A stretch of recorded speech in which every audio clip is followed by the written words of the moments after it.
Like if you want to become a good golfer, you got to take golf lessons. That's all there is to it. Because if you just start playing like crazy, yes, you'll improve, but you're gonna continue to practice with incorrect technique. Does that make sense? And shooting is no different. Like when you swing a baseball bat, when you throw a football, there's a way you do it.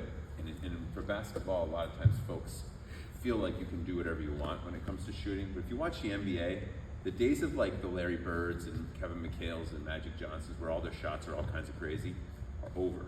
You watch the NBA, it's like 90% of them have gorgeous shots. True? Like at this point, their releases are beautiful. And they're training them nonstop since they're little, ultimately. But even now, they're still training them with professionals.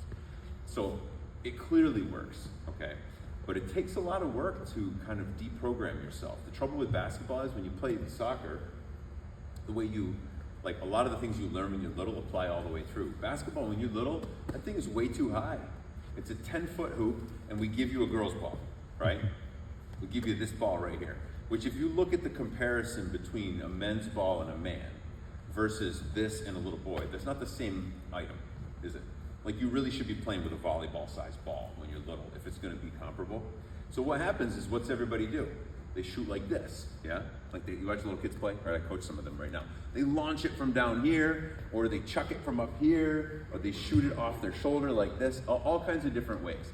But the trouble is now, you guys are 7th grade, you're strong enough to shoot from anywhere, but you still have the bad habits of being young, yeah? Of shooting when you were not strong. So what we want to do is I want to just give you a little bit of introduction to kind of what good mechanics looks like. It's not going to be enough to just see it, all right? This is like trying to teach something really complicated in school, showing you one time for 10 minutes and saying, all right, you're good, all right? But it will at least give you a start and some goals and things to work toward. I want to strongly recommend that you sign up for a shooting clinic for real. If you're too busy in the fall, we're going to do one in the winter again that I usually run. I'd love you to just come to it. I regret on a daily basis that I didn't force every single player on my varsity team to do it. Like a 7 or 8 week like shooting clinic where all we do is shoot and work on mechanics until it's changed. Because my varsity players now, some of them, their shots are not what they should be. They're great athletes, some of them are even all-stars, but their mechanics aren't next level mechanics. Okay, they're too slow, or they're too low, their release is too low. There's just a variety of different reasons why they're not gonna be able to get a shot off at that next level. And so for you, I would recommend 7th and 8th grade is the time to actually really make commitments to your shooting form. It's gonna take some work. All right, sales job over, okay? But I'm just telling you that if you don't fix it now, you're gonna find yourself a high school player and you're gonna find it gets away from you, all right? Where it's like, well now, it gets harder and harder to find the time to make those changes. So I would strongly advise that you sign up for a clinic at some point where it's more than one half-an-hour shot. It's actually like 8 weeks or 6, 7 weeks of the same thing. All right, so let's do it. So I'm gonna take you through some of the basics of it. What we wanna learn to do, most important above all else, is shoot the basketball with one hand, okay? I'm gonna wager most of you, if I could watch your shot, most of you are probably two-hand shooters in some form or another. You may not think you are, but if I could show you on film, you'll see that you are. It's normal. But let's practice some mechanics of how to do it. So let's say the hoop's in the middle of our circle here, okay? So we got a hoop right here. If we go, a lot of times old school, they used to teach toes to the target. I don't like that, and I'm gonna guess none of you shoot that way. What I do is toes at about 11 o'clock on a clock face. Can you picture 11 o'clock? You can go as far as 10, but don't go any further than that. I think 12 is uncomfortable for your shoulders. So I kind of have my feet slightly off, okay? So if I was shooting on this hoop right here, right? My feet would be more like this and less like this. Does that make sense? So 11 o'clock on the dial. You want to have one foot, your shooting side foot, a little bit slightly in front of the other so that the offside foot kind of fits right into that instep. That's good spacing of a shot. Just try that for me. Put that right there and then spread it out so it's shoulder width afterwards. All right, let's get the knees bent. Your weight is nicely balanced on the pads of your feet, okay, so that your heels are up and loose. Okay, you're not on your tippy toes, but your weight's not on your heels. Knees over toes, shoulders over knees. You got that? So that I'm balanced, I'm strong, but I'm in a position where I can jump up and forward. Can you feel that? Just like rise up with me on that. You should be able to feel that, like jumping mechanics feels natural and smooth. If you're back on your heels, you're gonna end up pushing your shot. A lot of you may do this already, okay? We wanna be here. Okay, that's a simple thing. Nose over toes is a good simple one phrase to keep it in the right position. You don't want your shoulders back, okay? All right, so we got nose over toes, knees bent. Want to get those knees bent a little bit, right? One thing to be careful of in your base is you don't want to buckle the knee. A lot of shooters do this. This is a really common thing to do, all right? You want to avoid doing that. You want your feet to track. Knees over toes, athletic. And let's just, don't shoot it. Let's just jump up and forward, and I want you to land about 4 inches in front of where you started, imagining yourself shooting, but don't release the ball. Okay? So you should, your body weight should carry up, like you're going to push the basketball up, and you can even release it this time, okay? And land about 4 inches in front of where you started. Not a big jump. Just feel that mechanics, okay? All right, let's make our circle a little bit bigger too, so we can throw the ball. You're good. Okay, so that's the base. That's your foundation. Okay, got that? Pretty good? Now let's talk about the one-hand shooting piece. So let's just put the ball out in front of us, right in front of our shoulder with our elbow underneath it for now. Okay, lock and load that basketball at your right eyebrow. This is what that looks like. Boom. Now I don't want it at my ear, okay? I want it right in front of my face, but I want it at the eyebrow, okay? Not in front of my nose, okay? If your ball's in front of your nose, what's the problem with that? You can't see anything, all right? So when that ball comes up here, does it obstruct your view? Yeah, a tiny bit, but it never blocks your view. Got it? At least one eye still got a clear view when I do that. I want you to think about what it means to bring the ball in front of your face. A lot of people shoot like this, okay? A lot of people come across their body and shoot like this too. Imagine someone's throwing you a baseball, and right before you catch it, you stick your mitt in front of your face and then catch it. How's it gonna work? Now, I think an athlete can still catch that ball. True? But it's a bit terrifying, isn't it? That you do some whipping a baseball, and before you catch it, you have to go like this, right? That's what you're doing. When you put a basketball in front of your face as you elevate it, you're basically doing like a peekaboo with the rim. That's not good, okay? That's not good for your brain's calculating mechanisms. All right, so here we go. I'm gonna lock that basketball. Where's the ball? Where is my set point gonna be? At my what? Right eyebrow. Here, not here, okay? Here, right in front. I want the elbow underneath the ball, hand behind the ball here. Got it? That's where we want it ultimately. All right, let's just put it right there. I want you to form the L with your elbow and forearm, not the V. You see the difference? This is a catapult. A lot of people are catapult shooters, okay? A lot. Problem with that is it makes your shot flat and it makes you really easy to block. True? Like if I shoot like that, can you picture my release being like this? You could block me, couldn't you? Yeah. And no offense, right? There's no way you should ever block me, all right? But that's the reality, okay? If I shoot flat, anyone can block me. If I shoot the way I'm supposed to, right? Boom, you're not gonna get to it, right? That's the difference. Okay, so what I wanna do now is I wanna practice bending and extending, right? I'm gonna get that ball locked. Keep the L. I'm gonna shoot the basketball with my body, okay? For now, we're gonna add the other bits, but I want us to use our legs to drive the ball up without dipping the ball. Don't dip the ball, right? Let's lift it and release straight up so that my elbow is above my eyebrow, okay? And I'm gonna flick my wrist so that I'm shooting the basketball off of basically these two fingers, maybe these three, okay? But I basically wanna be just like this when I finish, all right? Look at Durant's shot, right? He's got one of the prettiest ones up top, right? Nice and loose. So let's get it here, not at our ears, eyebrow. Don't dip your shoulder, bend and extend. Okay, and hold that follow through. What you want to see at the end, again, don't bend your elbow, just practice it. Up and out, you want to see what we call a gooseneck. Got that? Notice my elbow is locked and my wrist is locked. If you're ending with a short arm elbow, it's not consistent. You see the difference here? If I end here, here, those are all different, aren't they? There's only one of these. That's what we want. We want to be a machine, right? We want this to be mechanical so we can replicate it a million times exactly the same way. All right, here we go again. Lock and load. Eyebrow, not ear. Move it over a little bit more. Yep. Bend, extend. Freeze your follow through. Nice floppy wrist, right? Pinky out if you want. Fingers in the cup. Okay, good enough. Now let's add the lower part of this. You guys right with that? So when I start from shooting, that's usually what I'll start with. I just start off here. Lock and load, bend and extend, and I do that a few times until I get the top part of my shot down, okay? So we get that done. So now we're gonna do lock and load again, and I want you to feel what happens to everybody's shot. So you're too far to your ear, right there, right on your eyebrow, okay? This is where a lot of people shoot. I want you just to be here. It's not a big difference, okay? Most people are here. I want you to be here. It's not a huge difference. I don't want you over here, okay? That's when we overcorrect. All right, here we go. Add this. Get ready. Now add the guide hand. Okay, you did it. So did you. Take your hand up. Add your guide hand. Here's what almost everybody does. Watch. As soon as I say add the guide hand, watch me. They go like this. What did I do? Yeah. The ball towards the I trigger. move the ball in the middle. Isn't everything, the middle is natural, isn't it? As an athlete, like everything we do with our human body is in the middle. Like we're symmetric for a reason, right? But when we shoot, we're not symmetric. We're using our strong side, that's it. A lot of our guide hands go more toward the. A lot of ours are here. Yes, a lot of guys do that now, yeah. And it does, it pulls it over if you're not careful. If you're gonna put your hand on top, you really have to work hard to get that hand up. So I usually recommend it on the side, okay? Guide on the side, it's the classic way to do it. Big guys in the NBA put their hand on top, but it's for different reasons, because they want to release like this, all right? So it's a little different. I recommend guide on the side, it's more consistent. But it's okay to go the other way. Okay, so when we add the guide, here we go. We're gonna add the guide hand without moving the ball. Add the guide, take it off. Don't move the ball at all. Add it, take it off. Add it, got it? That's what we're doing.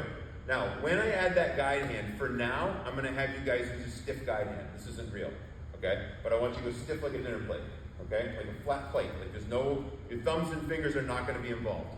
Lock and load, add that dinner plate. Got it? Now, bend and extend, and do not shoot it with your offhand. Okay? Always with your shooting hand. Now, I want you to look real quick at this.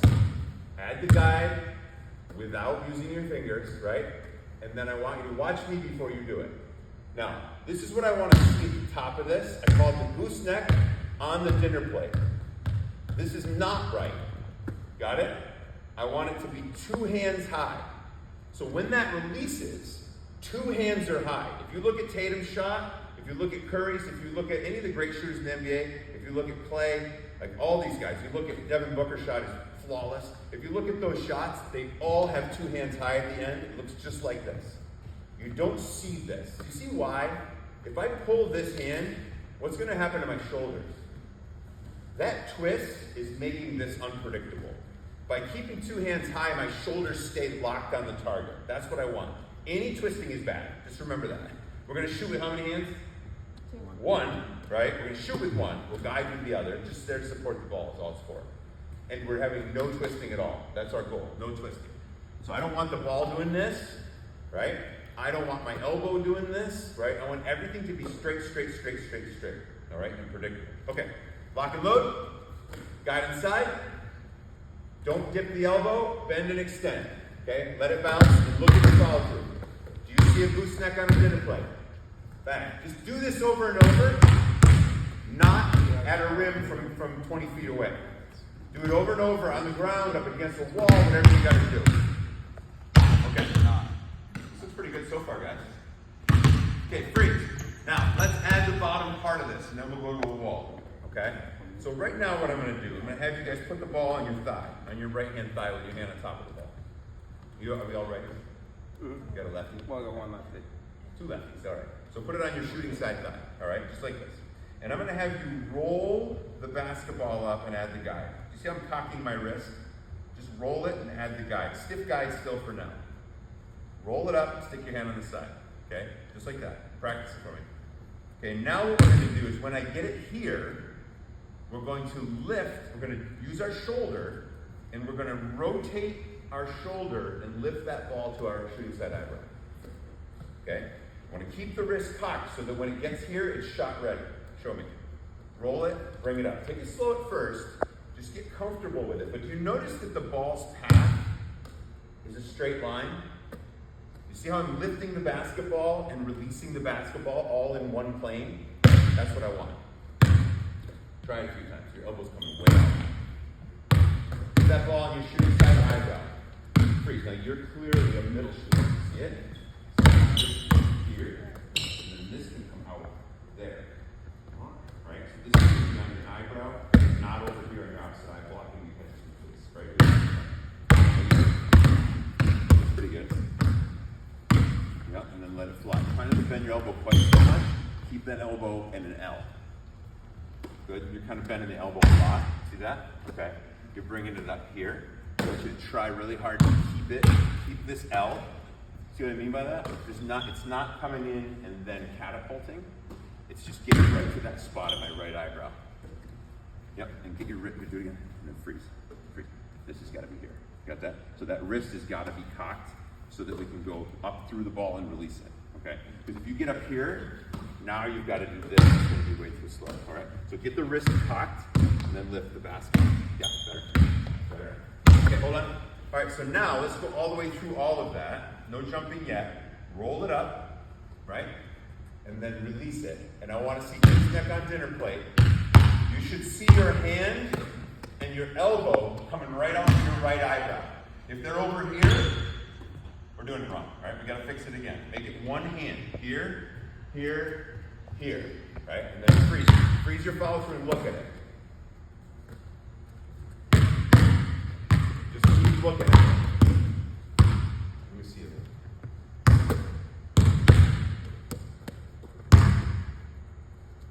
Okay. Now one thing.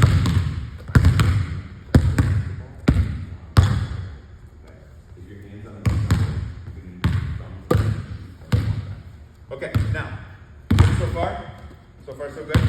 So now I'm going to encourage you to get a little lower, and I want you to mix in that little 4-inch jump, okay, where we're going to drift forward just the tiniest bit, and I'm going to go up through the basketball, and I'm going to use my body to lift it, and then use my hand to just guide that momentum. One smooth movement, okay? So I lift it, up and out. And so let yourself do a tiny jump. Like loosen up your body so you're not as stiff like a free throw. Learn to feel it as one smooth movement. We lift it and we release it. Good. Hand behind the ball, not on the side. Better. Okay, now what I'm going to show you here is that a lot of times the most common errors people have, number one is they bring it up the middle. Number one above all else. And this is natural. Coach, you ready? Because this is how we pass the ball, isn't it? That's how we teach you to pass it. Do we want to shoot a basketball like a chest pass? No, but that's what people do. Those two hands are stronger than one when you're little, okay? So people shoot their shots like this. You with me? Yeah, you can make it that way, can't you? All right? But that's how they shoot them, all right? And then you kind of get used to it. It's not such a, it feels pretty good. But with two hands, you're not going to be consistent, are you? There's too many variables, okay? So we got to get to the point where it's one. But breaking the habit of thumb shooting is really hard, okay? What you're going to find, most of you, is your release is going to look like this. This right here is called a thumb flick, and it's the most common shooter's error, okay? Some people will say it's fine, it's not fine in my opinion, because what you're doing is this hand's on the side of the ball, that's what I was kind of pointing out, so therefore, if this hand is going to go like this hand has got to do the same to make it go straight. Does that make sense? That's two-hand shooting. I want us to make the one goal is to shoot with how many hands? One, and it's going to take work to get there. So on your release, if you find that you are thumb flicking, okay, which means this at the top, the solution to it is the dinner plate. Get your fingers right off the ball. Got it? Stiff hand, only your palm, right? And just practice not having it there until that release feels pure. Okay? All right. Now, all this is good. This is actually really important. You should be doing this on your own without a hoop. Because the minute I put you at a hoop, you're going to miss all these shots and you're going to say this doesn't work. How many times are you going to have to shoot before you can reconstruct your shot? A lot of times, okay? If I could bring in Tyler, I should go get him because he's going to do my practice later on, but I have a kid who plays for me on the varsity team who was the MVP of the South Shore League this year, so he's a pretty good player. He's about your height, okay? Yeah, he's going to be a senior. He's 5'8", he's the MVP of the league, and he scored 1,000 points as a junior, okay? Doing what? Shooting threes. Shooting the lights out. That's what he does, okay? And his shot, if you could see it, is just absolutely gorgeous. Like everything mechanically is on point, okay? There's a reason why. He's put the time in, yeah? He's probably had someone helping him, is my guess too. But he's put the time in to become a great shooter and believe that mechanics would matter. You don't shoot that level of consistency without mechanics. You just don't. He hit, how many did he hit? He hit 4 threes in the last minute and a half of the game for us. One time recently, we were down by 16 and we tied it. Like from that level of shooting alone. All right, so what we're going to do, we're going to stay committed to it. We're going to realize we're going to miss our shots. So I stay right away from trying to make shots. What I do is I find a backboard or a wall, and I line up, and I go through everything we just did, and I freeze my follow through, and I try to pick a spot on that wall with my slow motion shooting, right? Boom, and I just keep trying to hit that spot. But I'm not worried about making shots. I'm worried about my mechanics. Mechanics over makes is the goal right now. Just focus on, does that look right? Is that a one-hand shot? All right, so find a wall. Forget the back. You got nice walls, concrete walls. Find a